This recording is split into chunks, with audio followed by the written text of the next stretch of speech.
పేద బతుకులు రోడ్డున పడ్డాయి. కట్టుబట్టలు, దాచుకున్న డబ్బు, నగలు బుగ్గిపాలయ్యాయి. విజయవాడ పూల మార్కెట్ కానుకొని ఉన్న ప్రాంతంలో జరిగిన ఘోర అగ్ని ప్రమాదంలో 100కు పైగా గుడిసెలు భస్మీపట్లమయ్యాయి. రమాదేవి అనే వృద్ధురాలు సజీవ దహనం కాగా పలువురు గాయపడ్డారు.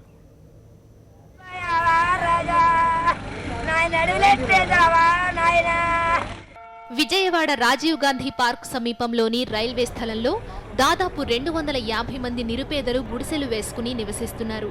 రోజువారీ కూలీ చేసుకుంటూ బతుకీడుస్తున్నారు. అయితే ఓ గుడిసెలో వంట చేస్తుండగా గ్యాస్ లీక్ అయి మంటలు చెలరేగాయి. గుడిసెలు కావడంతో మంటలు వెంటనే చుట్టుపక్కలకు వ్యాపించాయి. గుడిసెల్లోని 2 సిలిండర్లు పేలిపోవడంతో ఒకదాని వెంట ఒకటి మొత్తం 125 గుడిసెలు పూర్తిగా దగ్ధమయ్యాయి. ప్రమాదం జరిగిన మొదటి గుడిసెలో రమాదేవి అనే వృద్ధురాలు బయటకు రాలేక మంటల్లో చిక్కుకుని సజీవ దహనమైంది. బియ్యం, సరుకులు, వంట సామాన్లు మొత్తం కాలి బూడిదయ్యాయి. ప్రమాద సమయంలో చాలా మంది పనులకు వెళ్లారు. పిల్లలందరూ పాఠశాలలకు వెళ్లడంతో పెద్దగా ప్రాణ నష్టం జరగలేదు.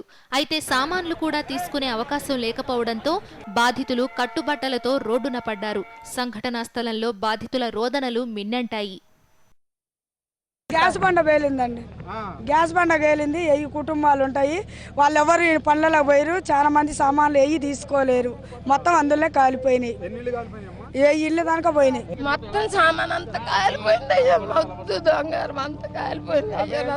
సార్ మళ్ళా ఎవరు తీయలేదయ్యా. తాము ఈ ప్రాంతం నుంచి వెళ్లిపోతామని, జక్కంపూడి వైఎస్ఆర్ కాలనీలో ఇళ్లు ఇప్పించమని అధికారులు, ప్రజాప్రతినిధులను బాధితులు వేడుకున్నా ఎవరూ పట్టించుకోలేదు. గతంలో కూడా ఇలాగే ప్రమాదం జరిగి 250 గుడిసెలు అగ్నికి ఆహుతయ్యాయని స్థానికులు చెబుతున్నారు. ఇప్పటికైనా బాధితులకు న్యాయం చేయాలని స్థానికులు కోరుతున్నారు. ఈ రోజు కూడా ఇలా అంటున్నారు, రోజు మేము వెళ్ళిపోతాం ఇక్కడి నుంచి, మాకు జక్కంపూడి వైఎస్ఆర్ కాలనీలో మాకు ఇల్లు ఇప్పించండి, మేము ఇక్కడి నుంచి వెళ్ళిపోతాం అన్నా కూడా అధికారులు కానీ అధికార పార్టీలు కానీ ఎవరు పట్టించుకోవాలా. జక్కంపూడి వైఎస్ఆర్ కాలనీలో వీరికి పూర్తి ప్రత్యామ్నాయం కల్పించి ఇల్లు కేటాయించాల్సిందిగా డిమాండ్ చేస్తున్నాం.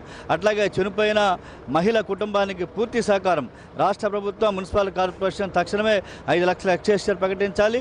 మంత్రులు నారాయణ, దేవినేని ఉమ, కొల్లు రవీంద్రలతో పాటు జిల్లా కలెక్టర్ అహ్మద్ బాబు, మున్సిపల్ కమిషనర్ వీరపాండ్యన్ సంఘటనా స్థలానికి వచ్చి పరిస్థితిని సమీక్షించారు. బాధితులను అన్ని విధాలా ఆదుకుంటామని హామీ ఇచ్చారు.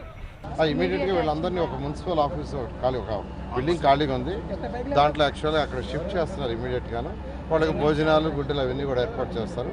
తర్వాత ఈవినింగ్ మళ్ళీ ఒకసారి అధికారులతో డిస్కస్ చేసి ఒక డెసిషన్ తీసుకుని ఎలా చేయాలనుకుని చేయడం జరుగుతుంది. బాధితులకి ఇబ్బంది లేకుండా న్యాయం చేయాలి, వాళ్ళకి వాళ్ళు అడుగుతూ ఉన్నది చేయాలి, బట్ తప్పకుండా వాళ్ళకి న్యాయం చేయాలి.